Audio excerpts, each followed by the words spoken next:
Hey guys, it's Katie here with Life in the Mundane, and this week I want to talk to you about our letter writing station. It's definitely hard for me to set down the time to set aside and write letters, but let's face it, kids, adults, doesn't matter. We all like getting a piece of mail that is not junk or a bill. And so I wanted to start doing that with my kids. So let's get started.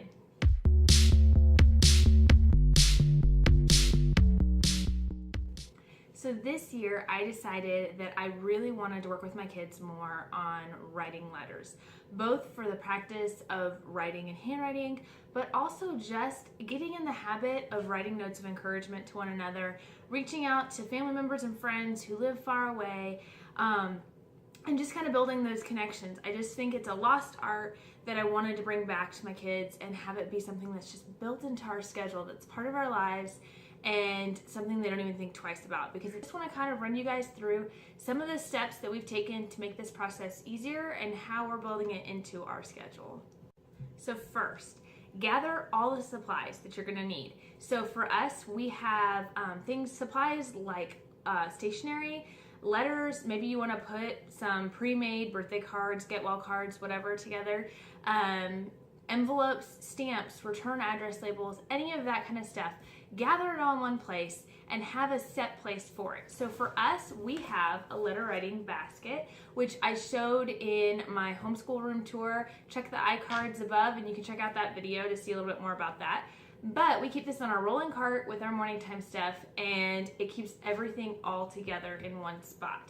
So I love the fact that it takes out all that work, because to be honest, as silly as it sounds, to have to go through that extra step of finding an envelope, finding a nice piece of paper, finding your stamps, whatever, all of those things are things that can discourage you in the process of actually getting a letter written. And so having it all ready together, having a set place for it in your house, somewhere that you'll see it, that'll remind you of it, but also something where it's available when you're ready to do it, will take away a lot of the excuses for actually writing letters. Let's just look a little bit into what is in our basket, so it kind of gives you an idea when you're collecting stuff. So we've got, again, envelopes in various sizes, all sorts of envelopes. We've got some stationery, and what we do with this is I let the kids draw a picture on the back, and then we write out their letters on the front since they're still in the earlier writing stages. We've got fun colored envelopes that you guys have seen on my Facebook page.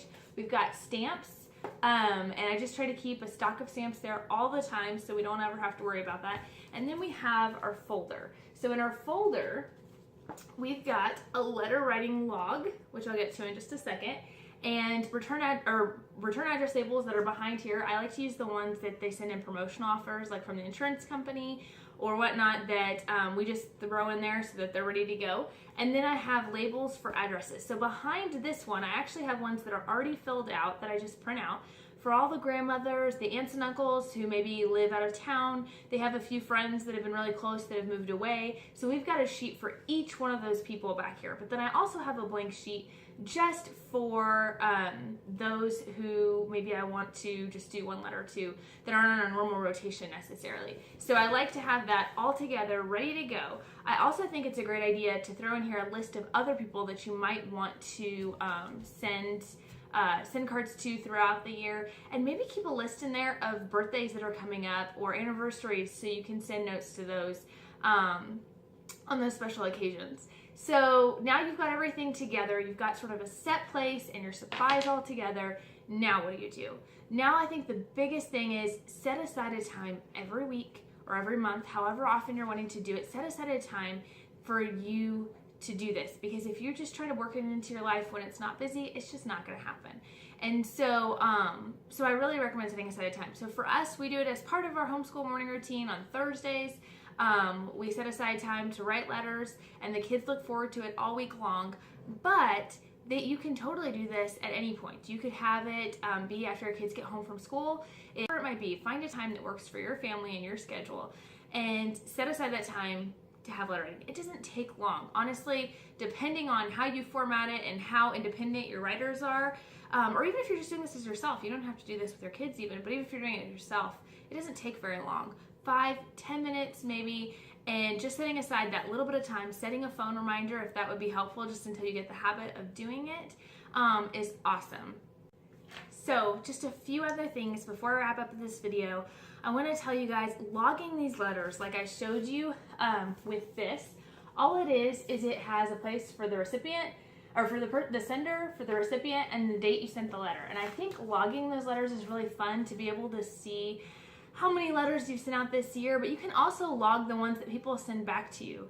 And it can be really fun and neat to see who all you've done. It also helps if you're trying to do a rotation and make sure that you get to write to all the people that are on your list. It's a great idea for that, and you can even make one for each individual kid to track who they've done. So maybe you are doing this with your kids, and that is a great thing to do. But also don't forget to set an example and start writing letters of your own. I was encouraged recently through a Bible study that I'm doing with my church that it would be a great idea to just send notes of encouragement in the mail. And so what I'm going to do is, starting this week, I'm going to be setting aside some time while my kids are writing their letters to set aside to write my own letter of encouragement out to different women that I know, just letting them know I'm praying for them and maybe a verse that's encouraging. And I just think it's really neat to be able to do that. Little thing can really brighten somebody's day. And I also think it's great to model for our kids the importance of reaching out to others and showing the love of Christ to others in a way that's very tangible, hands-on, and easy for them to participate in, even from age, 2 or younger, potentially even, all the way up to teens and adults. So I hope this video has been helpful.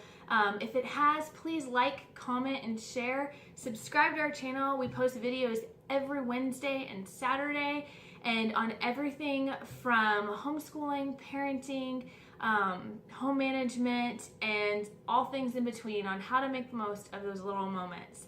So I hope you guys will join us next time for our next video.